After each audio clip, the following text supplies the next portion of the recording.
Pues buenos días de nuevo a todos. Vamos a reflexionar un poco en torno a la Biblia y a nuestro Creador. Y me ha llamado mucho la atención esta semana una noticia que ha salido, que seguro que todos vosotros os habéis tropezado con ella, y me ha hecho pensar acerca de sus implicaciones. Y bueno, quiero compartir con vosotros está buscando algunos datos y bueno, y me gustaría que pues luego podamos un poco compartir impresiones. Y antes pues quiero reflexionar con vosotros acerca del principio y del universo. Porque sabéis, la primera palabra de las Sagradas Escrituras, que empiezan en el principio, que en hebreo es Bereshit, ahora que muchos de vosotros lo sabéis sin duda, proclama que el universo tuvo su origen en el tiempo. Y afirma que, a diferencia de lo que comúnmente se ha creído desde la antigüedad, el universo no es eterno. No solo la opinión popular o los autores de los antiguos mitos paganos de la creación concibieron la eternidad del mundo, no, porque durante siglos los hombres de ciencia también consideraron que el universo había existido desde siempre. En la actualidad, hoy los científicos contemporáneos en su mayor parte se inclinan a aceptar que el universo tuvo un punto de comienzo en el tiempo. Pero ¿qué ha llevado a los científicos modernos a adoptar la noción de un origen, de un principio? Pues el hecho de que se ha comprendido que el universo se está expandiendo. Vamos a un poco a ver qué implicaciones tiene esto. La reflexión de hoy va de esto: concebir que el universo tuvo un comienzo, y esto, concebirlo, fue un lento proceso, impulsado a partir de un inesperado descubrimiento. Y lo conectaremos con la noticia de esta semana que os comentaba. Hagamos un poco de historia, aunque sea de forma rápida. Durante siglos, los hombres instruidos creyeron que el mundo siempre había existido y por lo tanto no era necesario determinar el momento en el que todo pudo haber comenzado. Hacia el año 500 ya tenemos las primeras declaraciones. Hacia el año 500 a.C., Heráclito de Éfeso expresó lo que pensaba acerca de cómo había empezado todo esto. Él dice: este cosmos, el mismo para todos, no lo hizo ningún dios ni ningún hombre, sino que fue, es y siempre será igual.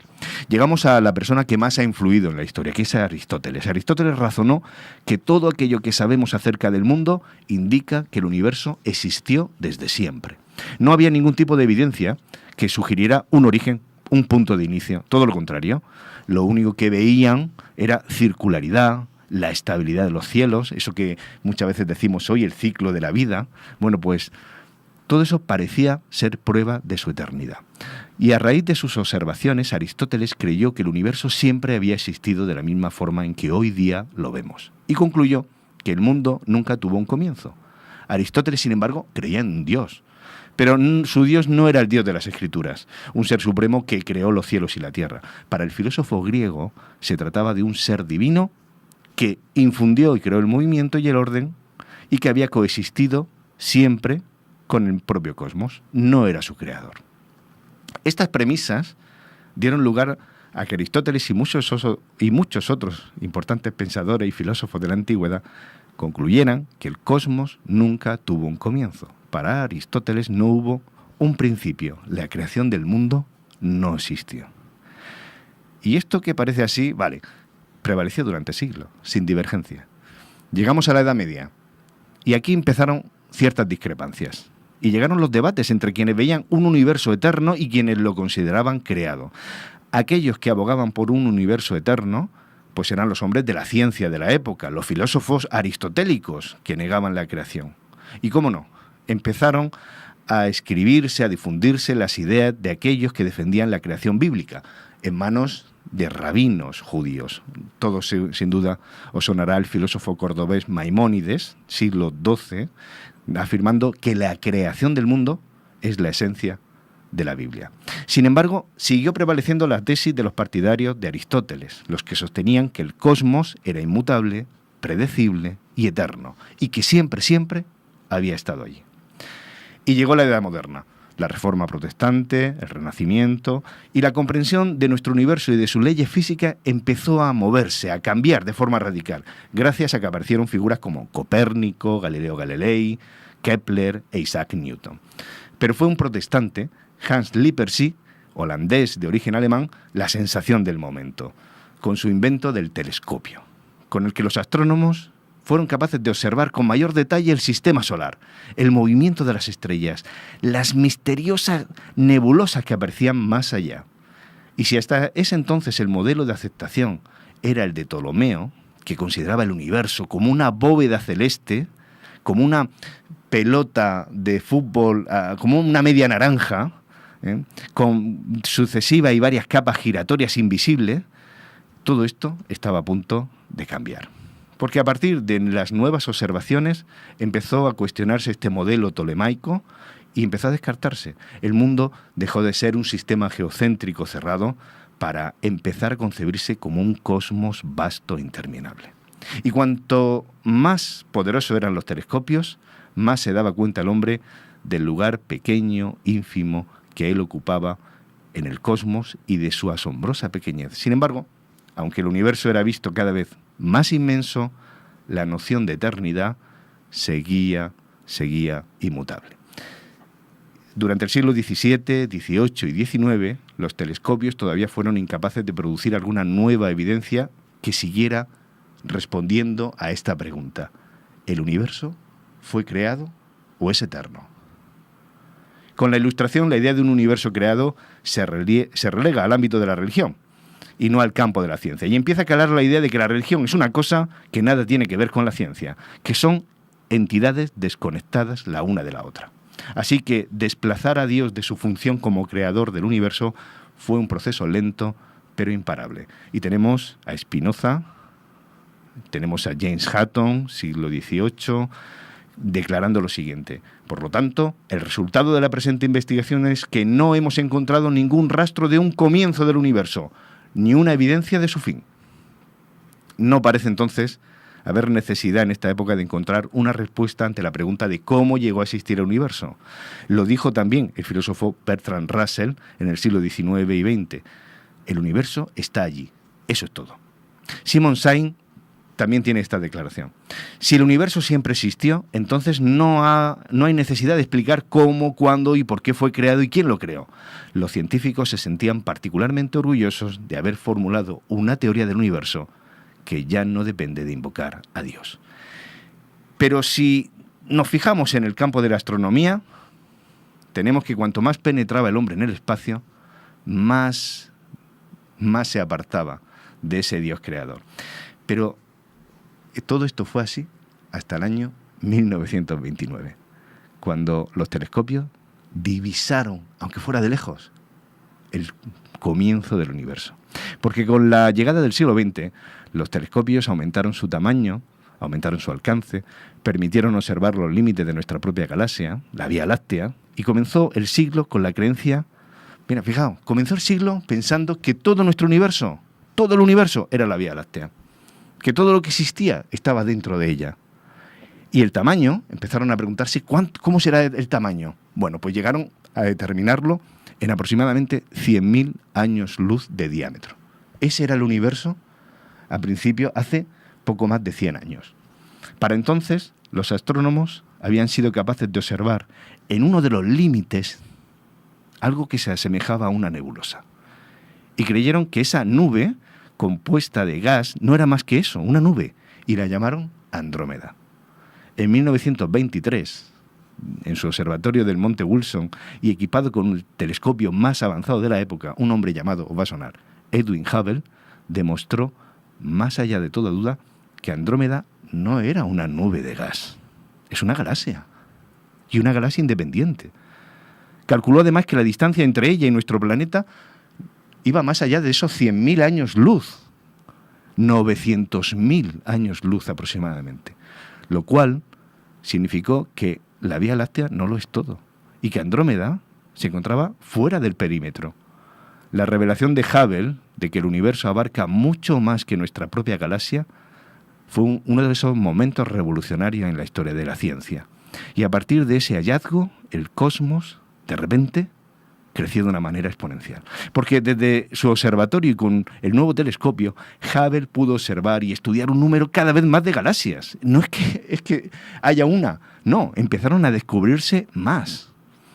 Y calculó la distancia entre ellas y nuestro planeta. Y empezaron a aparecer galaxias, y a medida que se observaba, se dio cuenta de otro hecho fundamental. El astrónomo descubrió que las galaxias, en lugar de orbitar una en torno a la otra, como la Luna gira alrededor de la Tierra, y la Tierra gira alrededor del Sol, se movían de una forma lineal, no circular, y que además se alejaban unas de otras para no volver y no regresar. Es decir, se estaban distanciando una de otra, se estaban alejando. No puede ser. Se supone que todos los cuerpos celestes orbitan unos en torno a otros. ¿Qué significa este desplazamiento lineal? Este tipo de movimiento no circular solo podía significar una cosa: las galaxias no circulan alrededor de ningún centro. Se expanden, se alejan. Hasta ese momento la idea de un universo en expansión no estaba dentro de la mente científica, iba más allá de toda comprensión, ya que se consideraba que el universo es fijo, es inmutable, lo que está allí puesto. La posibilidad de que esta idea fuera modificada no entraba. A finales de 1929, Hubble clasificó 46 galaxias. El significado de este simple hallazgo demostraba que en algún momento el universo en expansión y todas sus galaxias habían existido en una región muy compacta. Es decir, si se siguen alejando es porque si vamos hacia atrás en el tiempo, es posible que estuvieran juntas, que partieran de un mismo punto.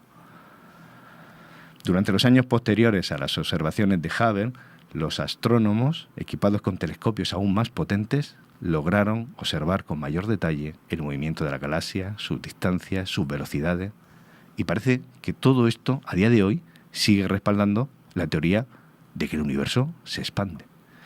Y ahora vamos a lo que nos interesa. Esta semana apareció una noticia en diferentes medios, en todos los periódicos, en los telediarios, de que se ha puesto en marcha ahora mismo el telescopio más avanzado.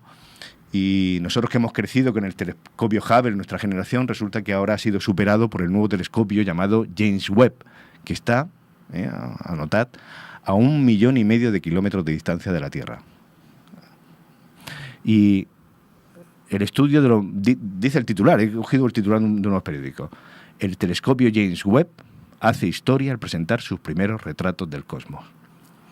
Dice, y voy a leer ahora algunos párrafos de esta noticia: el estudio de los misterios del cosmos ha vuelto al primer plano de actualidad gracias a la presentación de espectaculares y esperadísimas imágenes, las primeras tomadas por el telescopio espacial James Webb. Según los científicos, representan un salto cualitativo que transformará nuestra visión del universo. Ahora podemos ver más lejos y con mayor detalle lo que nunca fue posible. Bueno, pues nos han mandado el James Webb las imágenes, las fotos de lo más lejano que podemos observar los seres humanos, y que Juan Luis nos va a poner. Son una serie de media docena de fotografías. Y yo quería compartir con vosotros esta reflexión para decir que el Salmo 19.1 dice: los cielos cuentan la gloria de Dios, el firmamento proclama la obra de sus manos. David escribió en el Salmo 8, versículo 3: contemplo tus cielos, obra de tus dedos, la luna y las estrellas que allí fijaste. Cuando vemos la gran cantidad de estrellas y luego leemos que los científicos han descubierto miles y miles de galaxias, cada una de las cuales contiene millones de estrellas, no, a mí lo único que me sale es callarme ante Dios, ante el Dios que tenemos tan inmenso, que es capaz de hacer todo esto. Además, el Salmo 147.4 dice: Él determina el número de las estrellas y a todas ellas les pone nombre. Bueno, si es imposible para la humanidad saber cuántas estrellas hay, Dios sabe cuántas y además las llama por su nombre. Bueno, es increíble. Con la mano izquierda firmé la tierra y con la derecha desplegué los cielos. Yo pronuncié su nombre y todos ellos aparecieron. Tiene escrito Isaías 48.13. Pero en una manera más concreta no podemos solo ver estas imágenes la evidencia de los eventos de la creación de Génesis 1.1. Podemos no solo ver algunas, aunque sea un esbozo, a través de este telescopio. Yo creo que podemos estar seguros de que la evidencia científica proporciona una base razonable para creer que el relato es verdadero. Y acabo citando a Arno Penzias, Premio Nobel de Física de 1978, por su contribución a la teoría del universo en expansión. Y dijo este científico: los mejores datos que tenemos son exactamente lo que yo habría predicho si hubiera tenido nada más que solo los 5 libros de Moisés, los Salmos y la Biblia entera para seguir adelante. Fijaos, termino con lo que dice Jesús en Mateo 7, versículos 7 y 8. Pidan y se les dará, busquen y encontrarán, llamen y se les abrirá, porque todo el que pide recibe, el que busca encuentra y al que llama se le abre. Dios ha provisto una puerta tan abierta para aquellos que buscan pruebas para ver lo que Él ha hecho y para creer. Con este telescopio, con el telescopio James Webb, quizá no tengamos una puerta, pero sin duda sí que es una ventana.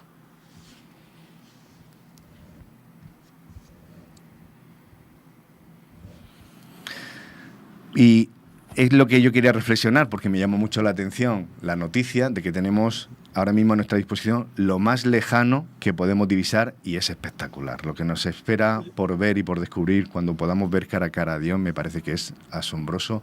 Como dice la Escritura, nada que ningún ser humano pueda concebir, ni haya visto ni oído. Y a mí me parece muy interesante, más allá de especular y perrearnos con fechas y tal, me parece muy interesante que la comunidad científica al final, que está muy peleada con meter a Dios en todo esto, al final diga a regañadientes, el universo tuvo un principio, que es precisamente lo que la Biblia siempre ha dicho. Pues te agradecemos, Juanfra, la meditación de esta mañana, meditación profunda, con principios filosóficos, y es verdad que una de las principales tretas de Satanás y actividad del hombre a lo largo de la historia ha sido sacar a Dios de cualquier ecuación, ¿verdad?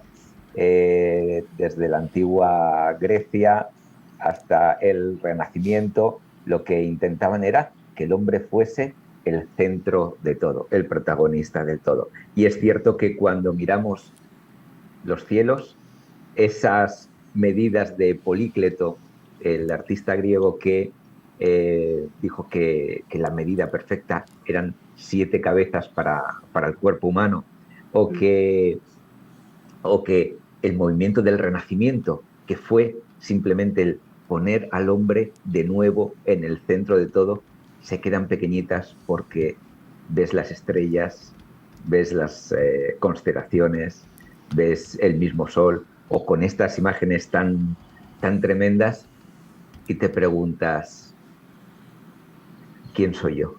¿Quién soy yo para pensar, en primer lugar, que estoy aquí por casualidad?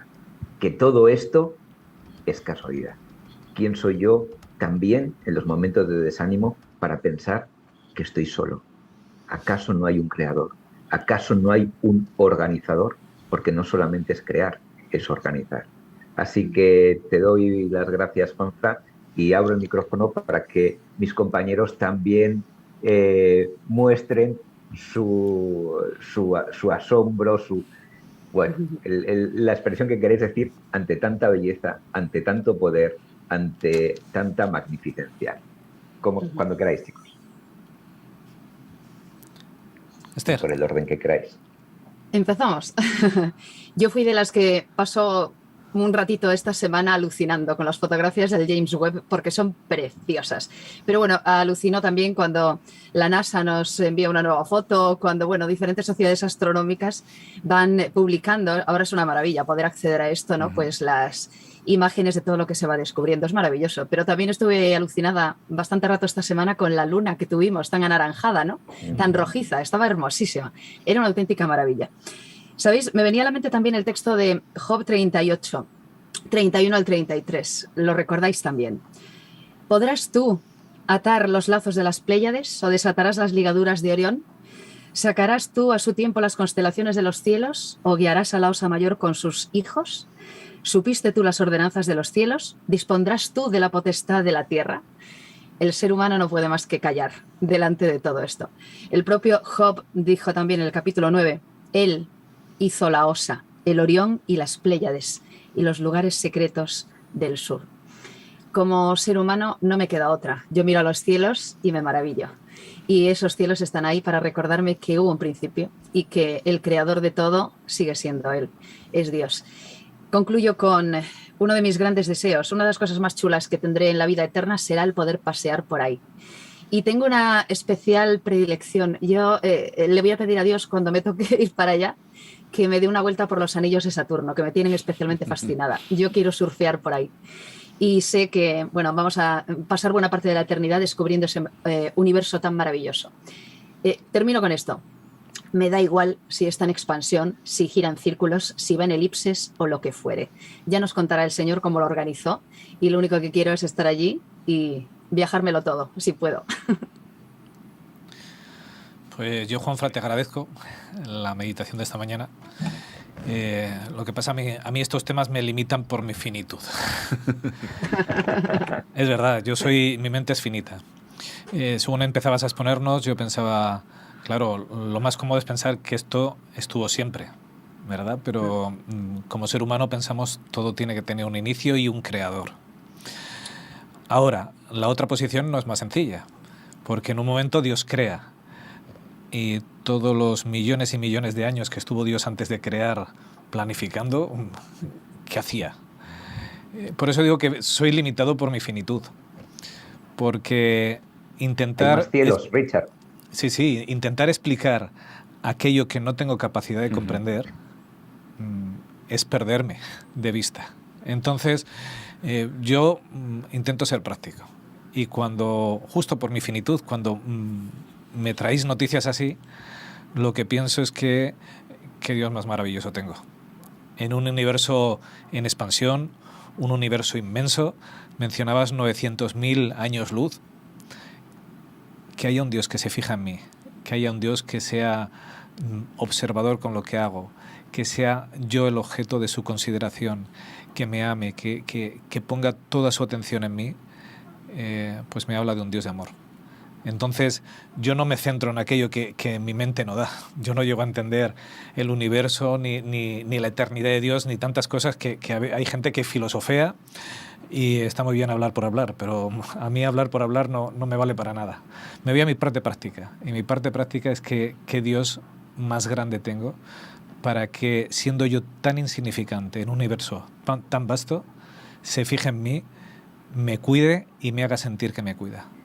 Así que yo me quedo con eso. El universo está en expansión como el amor de Dios, que está en expansión, que se expande y que llega hasta mí. Pero a mí, más allá de que cada uno podamos terminar diciendo, mira, esto me preocupa, no me preocupa, a mí yo pongo en valor que la ciencia ha avanzado en buena parte gracias a los cristianos que se han puesto a leer la Biblia y han encontrado cosas como en los Salmos, como dice, fíjate en la hormiga, en la creación que ha hecho Dios. Y por ejemplo, el microscopio que lo hace Zacarías Jensen, estamos hablando del principio de la Reforma, lo hace porque tiene inquietud religiosa este hombre y dice, voy a observar, porque en la Biblia me dice que me fije, que observe las maravillas de Dios. Y el telescopio que lo hace que os comentaba, Lippershey, era también muy religioso. Lo hace desde el conocimiento de decir, voy a observar los firmamentos. Bueno, él al final no sabía lo que estaba haciendo, es decir, lo pone al servicio militar, el telescopio, y era para la defensa, se lo compran en Holanda precisamente para luchar contra los tercios españoles. Pero Galileo Galilei dice, uy, qué cosa más interesante. En definitiva, acercarse a Dios, lejos de lo que muchos piensan, de que limita el conocimiento, de que nos hace más ignorantes, hay mucho pensamiento dedicado a decir, tú eres cristiano, te crees cuentos. Es que resulta que cuando saltamos esa barrera y decimos, voy a hacerle caso a los consejos bíblicos, oye, pues si la Biblia dice que observe, que me fije en esto, resulta que tenemos gente que se preocupa y es capaz de generar artilugios, de hacer una técnica más eficiente, y entonces decir, como Newton, que pasa por ser uno de los mayores científicos, y resulta que Newton escribió más sobre religión que sobre ciencia. Y eso a mí nunca me lo han dicho en mis clases de física en el bachillerato. Resulta que Newton, su obsesión, si podemos decir obsesión, era encontrar al creador de las leyes naturales, de las leyes físicas. ¿Quién ha hecho estas maravillas? Y él se preocupa por eso. Entonces, esa motivación lo llevó a ser un genio. Entonces, ¿cómo alguien puede hoy decir que la Biblia, que la religión, que la creencia en Dios nos limita, nos coarta y nos hace más catetos? Es hacerlo desde la ignorancia y los prejuicios.